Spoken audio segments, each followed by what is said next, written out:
In the early 2000s, Drake Bell was one of Nickelodeon's biggest child stars. But in the recent docuseries Quiet on Set, Bell shocked fans and the industry when he opened up about being sexually abused, starting at just 14 years old by an on-set dialogue coach. Well, now, Bell is speaking out exclusively to Today, talking about why he chose to reveal what happened and how it's changed his life.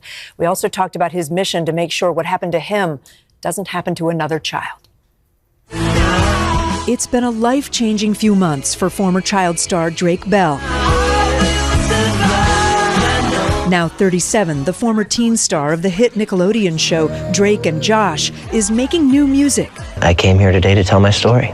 And still processing the enormous reaction to the Max docuseries Quiet on Set, the dark side of kids' TV. Why did you decide to do that docuseries and share your story? Things were spiraling out of control personally and mentally, and I thought, maybe this could help in the healing process and also help others who have gone through the same situations or similar situations. In Quiet on Set, Bell opens up publicly for the first time about being repeatedly sexually assaulted as a teenager by a dialogue coach, Brian Peck, who worked with Bell at Nickelodeon in the early 2000s. I see emotions coming up in you. It's hard. Because if I tried to go and talk to that little boy, with all of that going through my head and my mind, what am I going to tell him? Terrified and confused, he says he kept it a secret for a long time, eventually confiding in his mom. Peck was arrested and pleaded no contest to 2 charges of child sexual abuse and was sentenced to 16 months in prison. He had to register as a sex offender. Nickelodeon, in response to Quiet on Set, told us in part, "We have adopted numerous safeguards over the years to protect child actors, including hiring studio welfare workers, requiring parents and guardians to be with their child on set, and doing criminal background checks on employees." Do you think that's enough? Well, it's very difficult to say because Brian would have passed a background check. In the years after his abuse, Bell says he battled substance use. You're so frightened of facing this stuff that you try to cloud it with as much as you can. 3 years ago, Bell himself pled guilty to attempted child endangerment and disseminating matter harmful to juveniles after he says he sent inappropriate messages to a 15-year-old female fan. He says he didn't know she was underage. He was sentenced to 2 years of probation. There were some messages that shouldn't have been exchanged. Is that why you pled guilty? And that's why I pled guilty. But once the age was revealed, that's when I stopped communication. After going to rehab last year, Bell says he's sober today. He's moved to Mexico City, where his music career is booming. This fall, he'll release his 6th studio album, where he writes about the darkness of his past and turning it into light. What I've learned is that you're not alone. That's something I lived with for a very long time. I was thinking that I was alone in this. And now I get to see all of that in a clear picture, and I get to go back and talk to that little boy. What do you say? What do you say to that little boy now?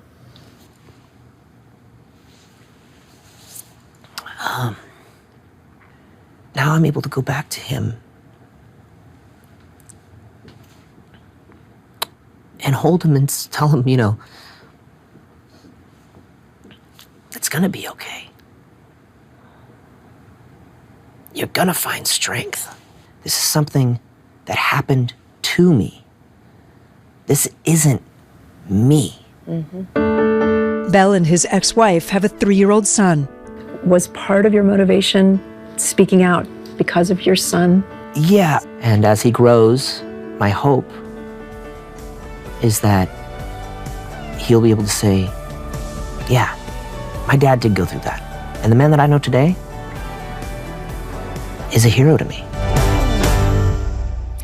We did reach out to the 2003 attorney for Belle's abuser, Brian Peck, but did not hear back. The docuseries also alleges that Nickelodeon showrunner Dan Schneider was verbally abusive and created inappropriate content. I asked Belle if he's still friendly with Schneider or if they've been in touch, and he says they have. Belle says he never witnessed any of the behavior described by others in the docuseries, and he has described Schneider as being the one person who supported him when he took on his abuser. Schneider has since apologized and denies many of the allegations against him. He is suing the makers of that docuseries, guys.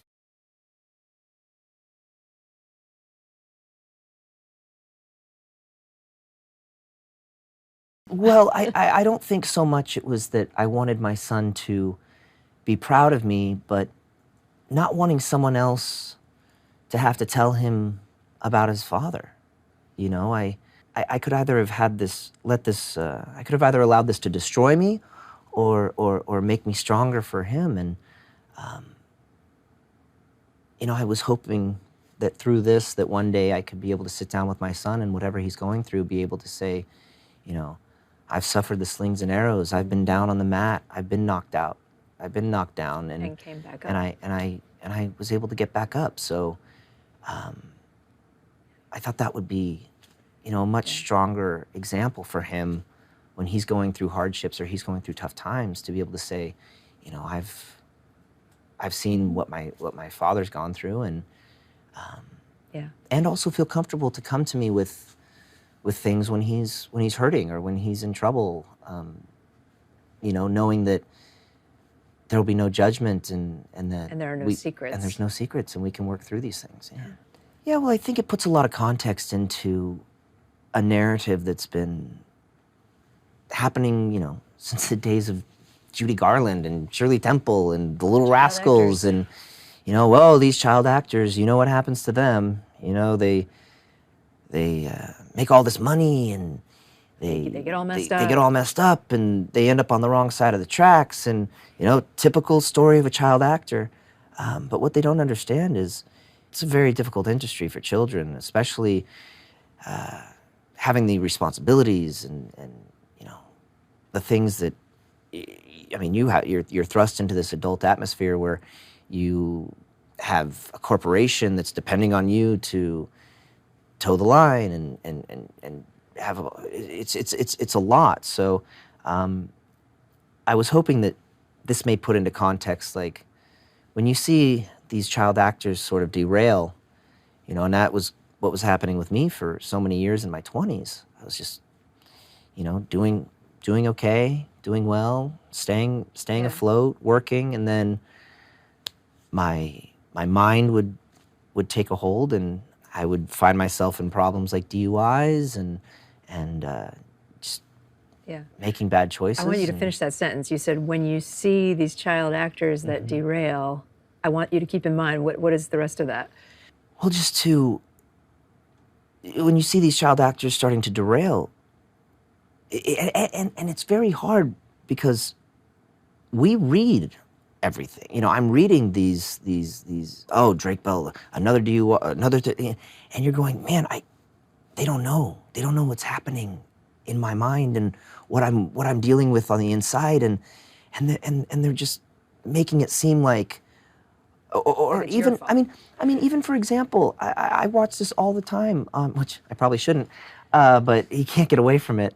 My friends hate that I do, but they use my bankruptcy against me as if that's like some sin that I committed, is that I went bankrupt at a young age. It's like, oh, and he also went bankrupt, and it's like, well, I was a 20-year-old kid that this had happened to me in my past. I didn't know how to handle it. Then I was making not great money. We were working on Nickelodeon. It wasn't, you know, fantastic money, but for somebody at that age, I'm like, I'm 16 years old. I'm 15 years old. I'm 14. I'm 12. Be a good example. I don't even know who I am yet. I don't even know what I'm supposed to be doing. I don't know how to.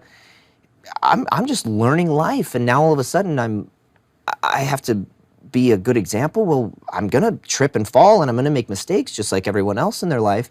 But it's going to be nationally broadcast, and every movement's going to be watched. But so that's everyone that's a young actor, child actor goes through that, and that's a burden to carry. Has anyone reached out to you to say, I'm sorry, I shouldn't have written that letter? I've had a couple of people reach out.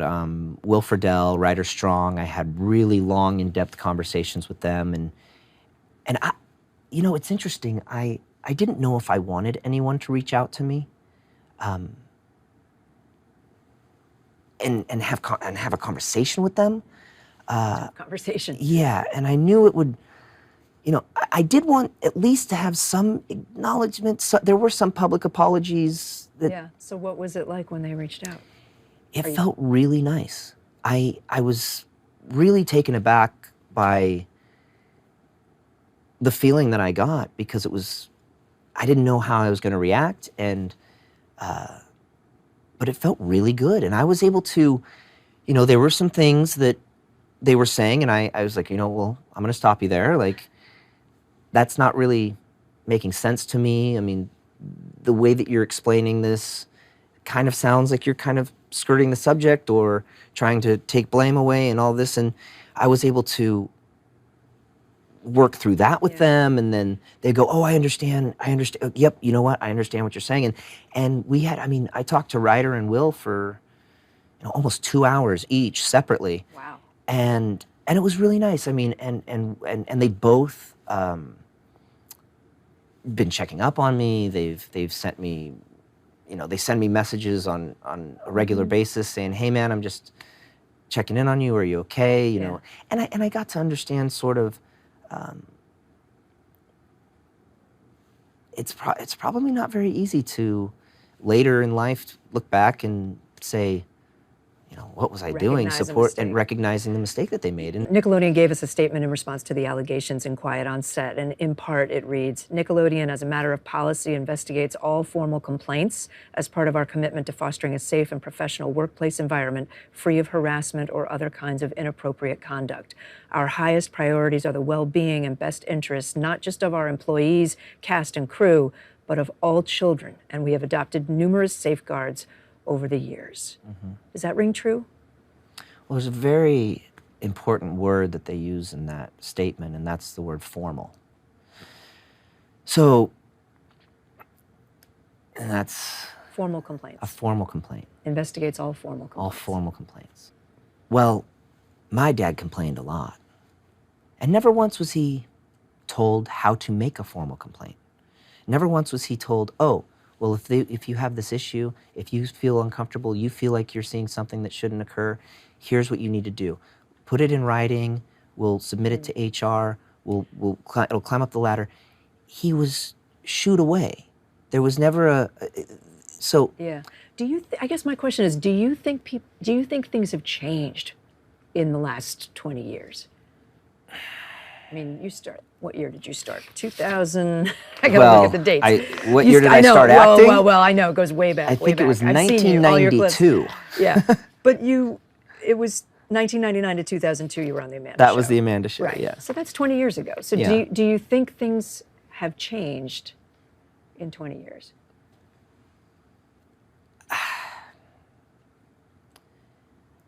I don't know.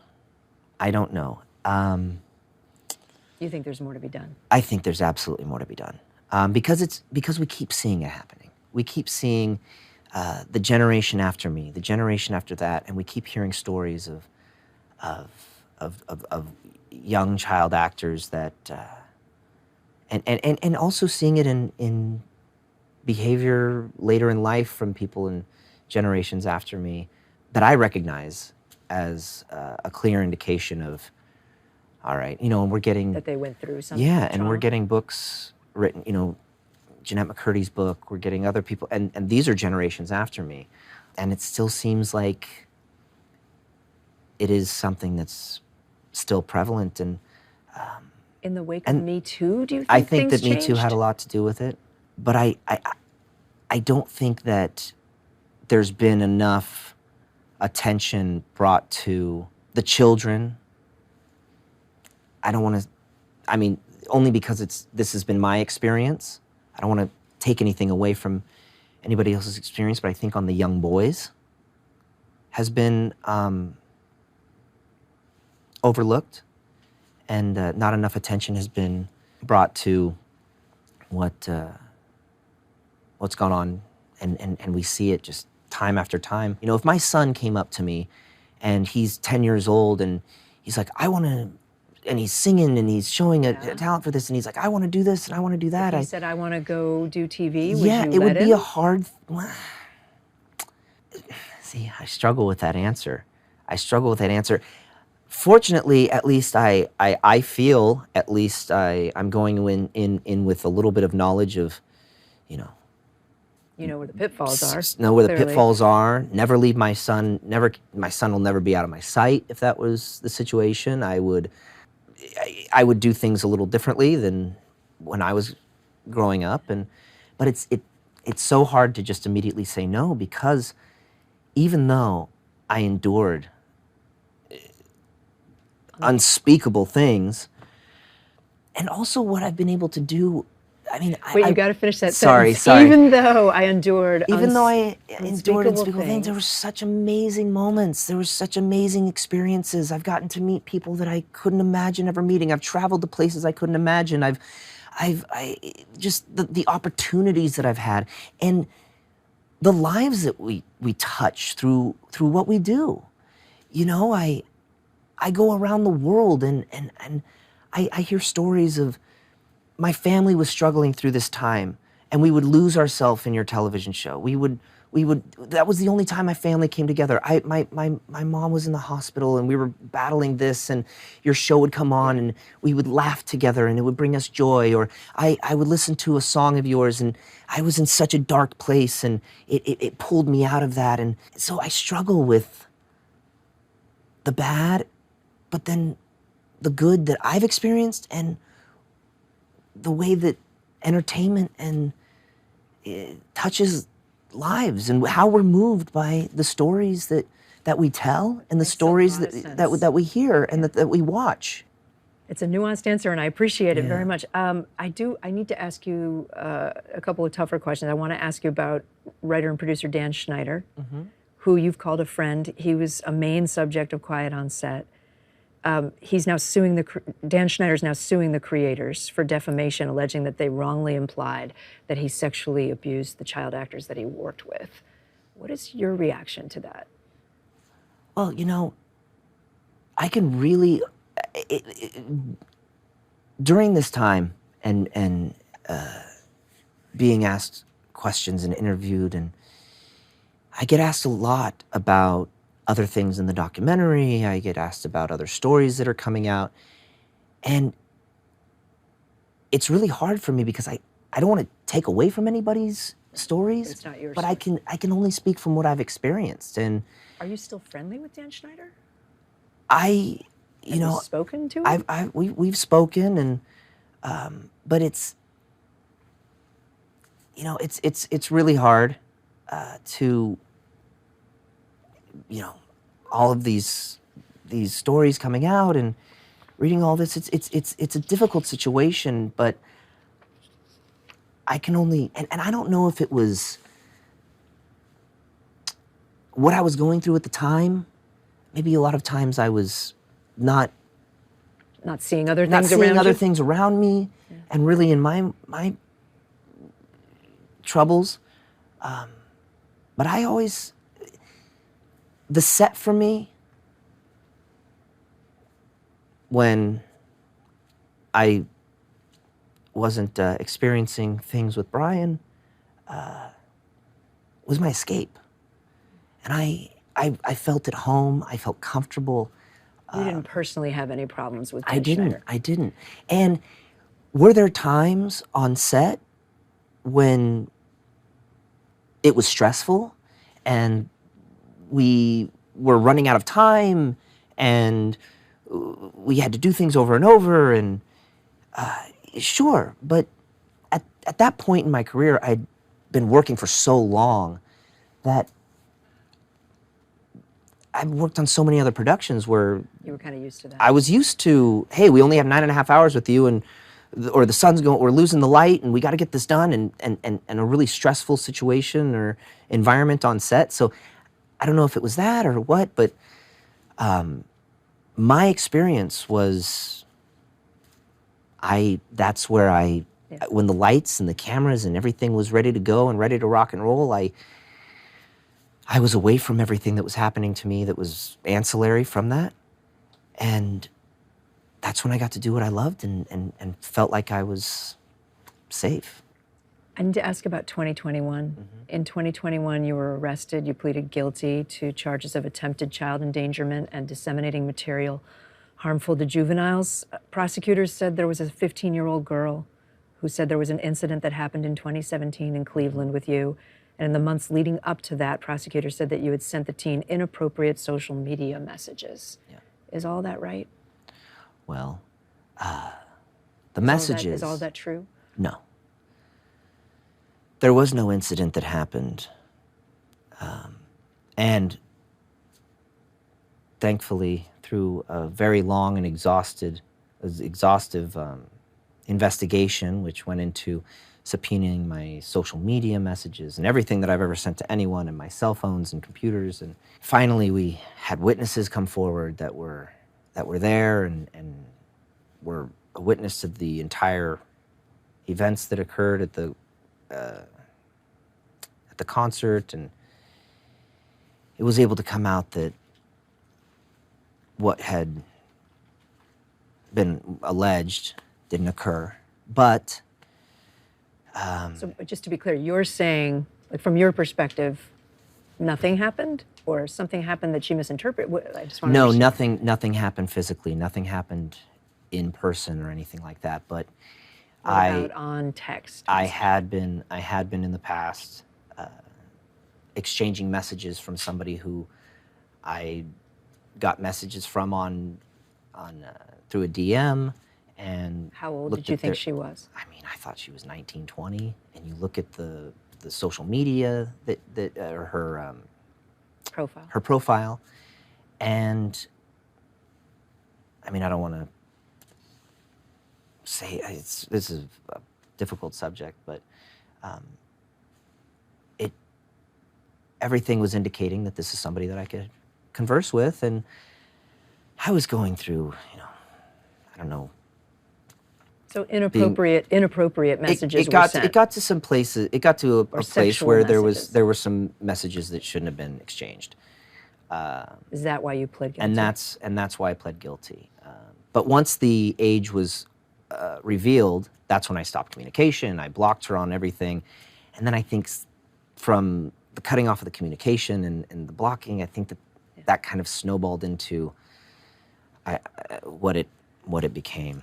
It could sound to some people like a contradiction that you're speaking out about your own past and trying to help other children avoid being abused, and yet you pleaded guilty to doing something with a younger girl. Of course, I think that but I also think that there's a picture that a lot of people are painting of a cycle of abuse. Oh, well, he did to someone else what has been done to him. That's not right.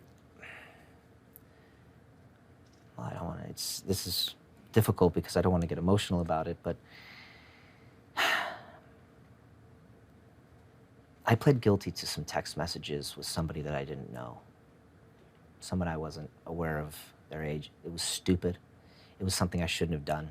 I should never have engaged with anybody online, even if I knew, what their age was. Just anything like that that I don't have a personal relationship with somebody. Absolutely should not have happened. But it's a very difficult parallel to make between that and what happened to you.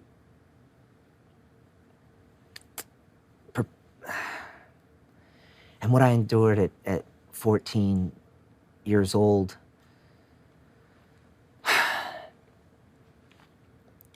The physical abuse that I went through, the things that Brian had done to me, over and over and over and over and over, and how dark it got. And I didn't go into it in the documentary because it's very, very difficult. And I do say the word unspeakable often because I can't tell you what he did to me and this be aired on national television. The things that were happening to me were so, I mean, it's a big word, but gruesome. I mean, they were so unbelievable. And I had no way out of it. And they mention this in the documentary. But just to paint a picture, probably a bad choice of words with what I'm about to say. But it's happening to you. As there's a painting hanging on the wall that was painted by John Wayne Gacy. He had letters in his bedside table. He was a pen pal with John Wayne Gacy. He had him sign the painting, right? On the back? It said, "From your good friend, John Wayne Gacy," on the back of this painting. And things are happening to me in a room where there's a painting by one of the most prolific serial killers who preyed on young boys, staring at me. So now that puts into my mind, how far is this really going to go? How far can this go? What, the fear that you're going through just because of, not only because of what's happening to you in the moment, but you're going, how far can this really go? What is really going on in this person's mind? See, that's why this is is really difficult. Because many people think, or at least there's a perception of, oh, well, you're in fear of what's going to happen to your career, or you're in fear of what people will think of you, or you're in fear of this. And I think, well, sure, that's a part of it. But you have a picture painted by John Wayne Gacy staring down at you as this is happening. The fear goes beyond that. The fear goes into, am I going to make it out of this room? Is this person going to find some way to... You were worried for your life. Of course. That's the only way to put it. Yeah, it's the simplest way to put it. Yeah. I don't know how we went down that that rabbit hole, but I appreciate it. I can tell this is really very difficult for you. We're almost there. I just had a few more questions. Sure. And this will be hopefully easier. You decided to leave the U.S. last year. You moved to Mexico. Why? Is there a reason why you didn't want to be in this country, or was it a draw? Mexico's a draw, or? Well, I love making movies. I love making TV shows. I love acting. But to be honest, it gets exhausting. You know, being on set, waiting to get called. I have to be constantly creating. If I'm involved in productions now, I want to be producing, directing. I have to be, you know, I can't just be the actor. And for so many years, my music had been being received so well, and I was able to go down and play huge shows. I mean, 50,000 people, 20,000 people. Right? Yeah, and them singing every lyric that I write and everything, and I'm able to be in the studio and constantly be creating and working on my music. That and going back and forth from the States to Mexico to the States to Mexico, I finally just I just fell in love with the culture and the people and the atmosphere, and you know, it's just so different there. You know, good morning, how are you? Everyone's so nice to each other. You walk by someone on the street, it's like they're your friend you saw yesterday. Everyone has a smile on their face. The way people greet each other, the way people greet everyone that you come in contact with. The food is incredible. The family values. I mean, it's, you know, every Sunday you walk outside and you're going, what is it, Mother's Day? Is it something? No, it's just Sunday. You know, the whole families are at the breakfast tables at all the restaurants, and all the kids were around and running around and having a great time. It there. I get it. So I was falling in love with that, and I just had so many more opportunities to do things that stimulated me creatively, and I didn't want to get away from that. And so I headed out there, and it's been wonderful. Sorry. You still see your son a lot, right? Yeah. I know you make that a priority. Yeah. How has fatherhood changed you?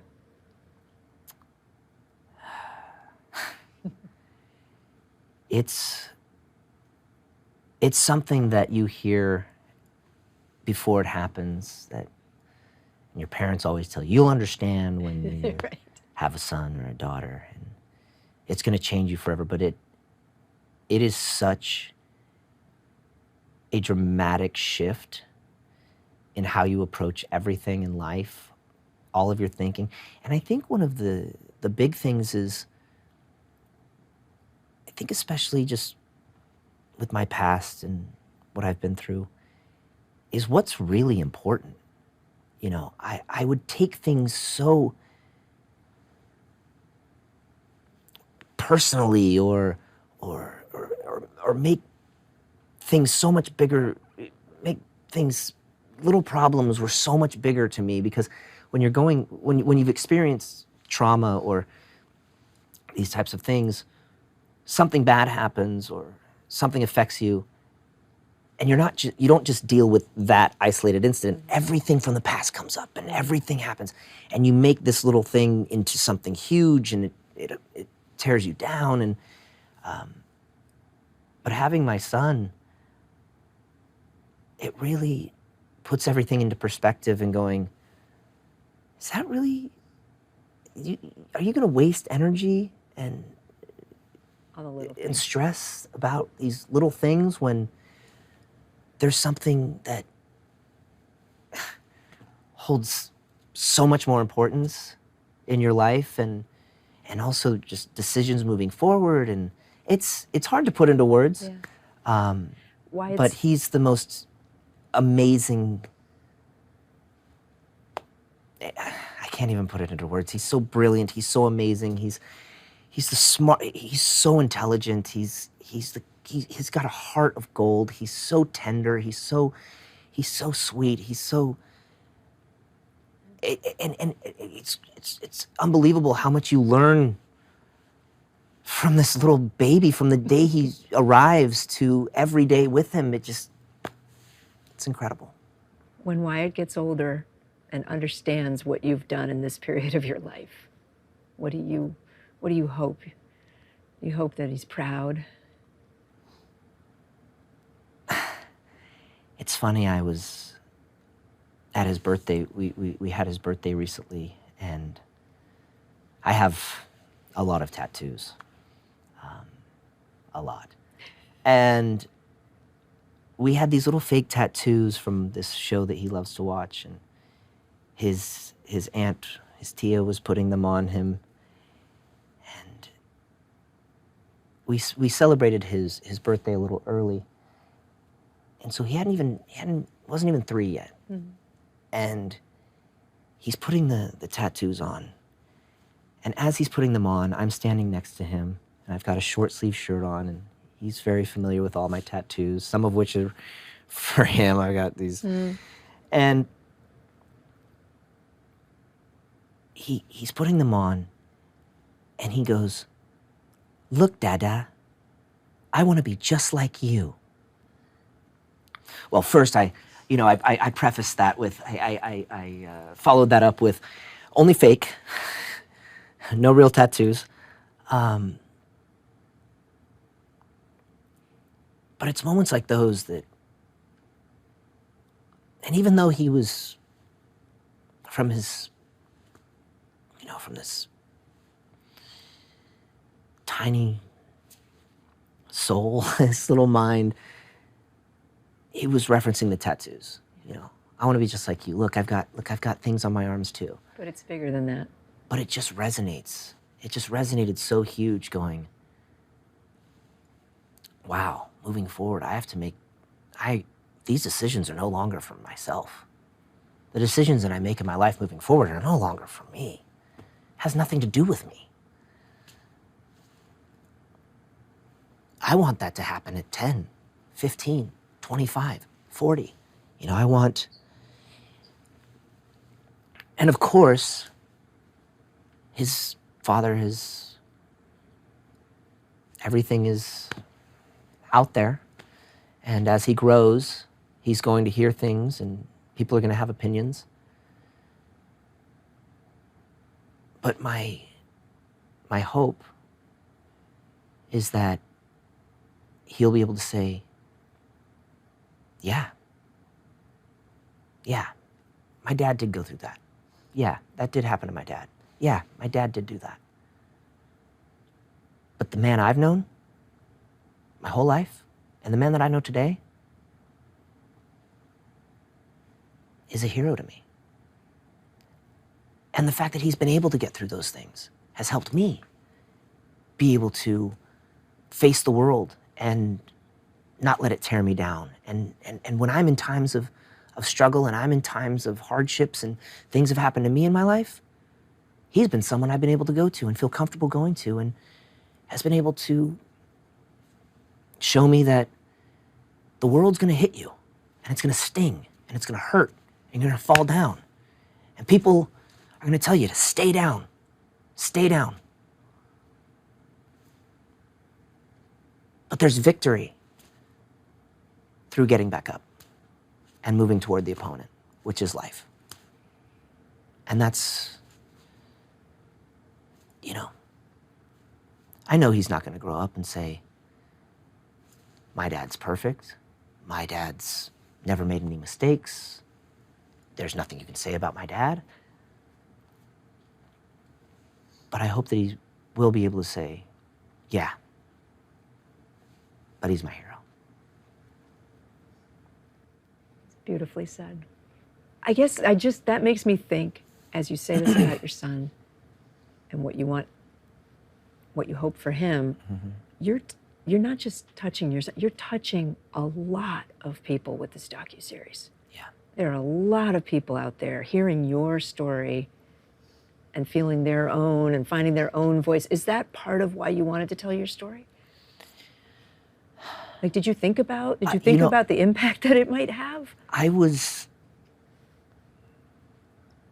in the eye of the storm, I think. I was in the fire, and maybe the better question is, do you see it now? I see it now. Do you see people I see it now. responding? I do see it now, the impact that it's had when I'm out of the fray. And it's really powerful to hear people, and the most powerful is I read it on social media, I see it in that atmosphere, in that realm, but when I'm on an airplane or I'm traveling or I'm at the grocery store and someone, you know, male or female, or comes up to me and pulls me aside and says, thank you for what you've said, because I've, you know, something similar happened to me, and now I had the strength to tell my family, and we're working through it, and I'm able to take action and able to do these things. And that's something new for me, because I've always experienced, oh, can I take a picture? I grew up on your show. You know, this had a profound effect on me during my life growing up and my family and my relationships. But this is a new one, and it's a heavy one, and it's a responsibility also that I don't know if I was thinking of or preparing myself for, but here you are. But yeah, and it's amazing. I've had some really great conversations, because when it's not just, you have an instant connection with somebody when they say something like that to you, because the empathy goes beyond empathy, because you say, not only can I empathize with you, but I know. I have this experience. We have a shared experience. So it's not just stopping for a picture. It's not just stopping for an autograph. Or, you know, I end up having long conversations. You standing in the aisle of a grocery store. I go, wow, we've been talking for 30 minutes. I got like, sorry, I'm talking your ear off, and it's a completely different experience, and it's a very, very profound one, and one on a completely different level. But it's cathartic and therapeutic for myself, I think, and I hope that it is for those who I come into contact with and meet with similar stories. Yeah, I think that's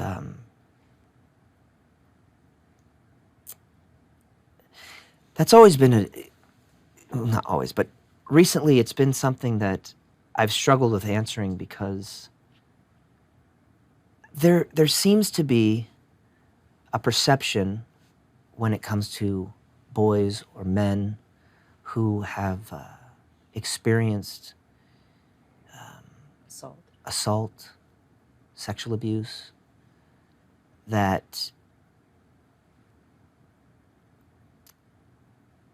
is very, very difficult for them to express or to handle, and not know how to.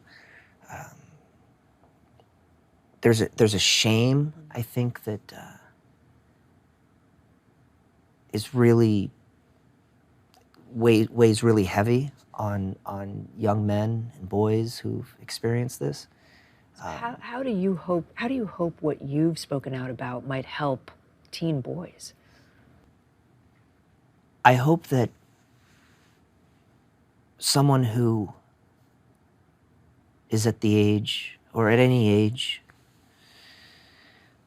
like I was when I was going through what I went through, can hear my story, and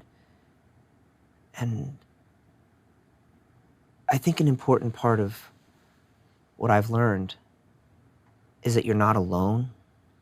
That's something I lived with for a very long time. I was thinking that I was alone in this. And hearing other voices share their experiences and their stories, and knowing, wow, I'm not alone in this. And then hearing that holding it inside and keeping it forever, the struggle and the pain and what that does to you. And then finally voicing it and letting it out. The weight that lifts, because when you're holding it inside, it's a constant battle with your mind of, is this my fault? Why did this happen to me? What was taken away from me? Am I going to be desired? Or was that part of me now taken away from me? Have I now, if I want to date a woman, or in the future, is she going to see that on me? And that part of me that in my mind has the masculinity been stripped from me? Or whoever you want to, the people you want to desire you in future relationships, whoever, has that part of me been broken? Has that part of me been taken away from me? Has that been stolen from me? Do I still exert what I could, or was it my fault? Did I bring this upon myself? Well, no, I didn't bring this upon myself. This happened to me. This was inflicted upon me, but why was I there? Why did I keep going? And so it's a constant, it's just that, constantly. And when that's all inside, it's an eternal struggle, an absolute eternal struggle. But when you start letting it out and going to therapy and speaking with others who have similar experiences, it starts to, form into a clearer picture of, okay, this is something that happened to me. This isn't me. Mm-hmm. This is something that happened to me. Me moving forward, the decisions that I made in my past, although I don't want to blame everything, because these were my decisions. I made my mistakes. I did that. But that isn't my soul. That isn't me. And something happened to me. And now I get to see all of that in a clear picture. And I get to go,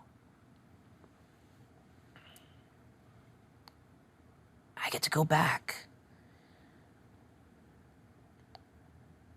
and talk to that little boy in a way. Because if I tried to go and talk to that little boy with all of that going through my head and my mind, what am I going to tell him? What am I going to tell him? What do you say to that little boy now?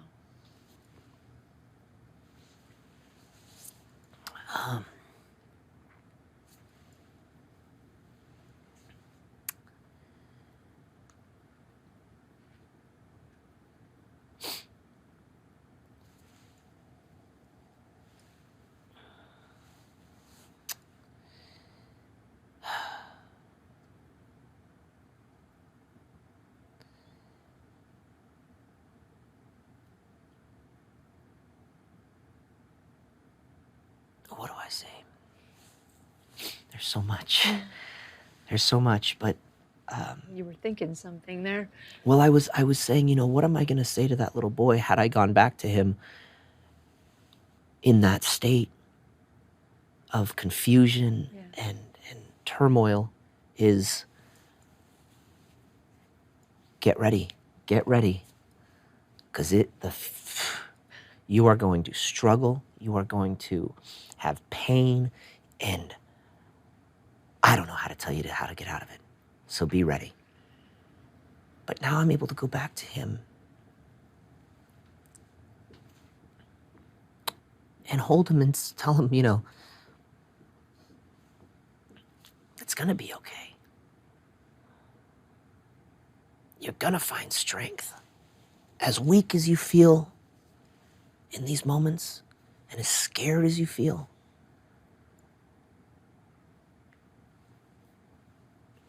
go back to the superpower thing. It's like, as traumatic as this is your origin story.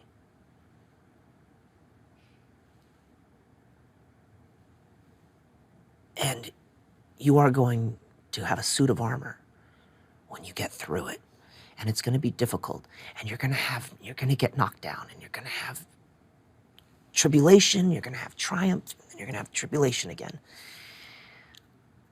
But just know that we get through it. I'm here to tell you, we get through it.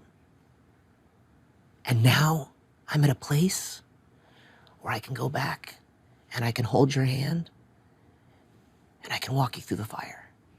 And we get out on the other side. Hey, thanks for watching. Don't miss the Today Show every weekday at 11 a.m. Eastern, 8 Pacific on our streaming channel, Today All Day. To watch, head to today.com/allday or click the link right here.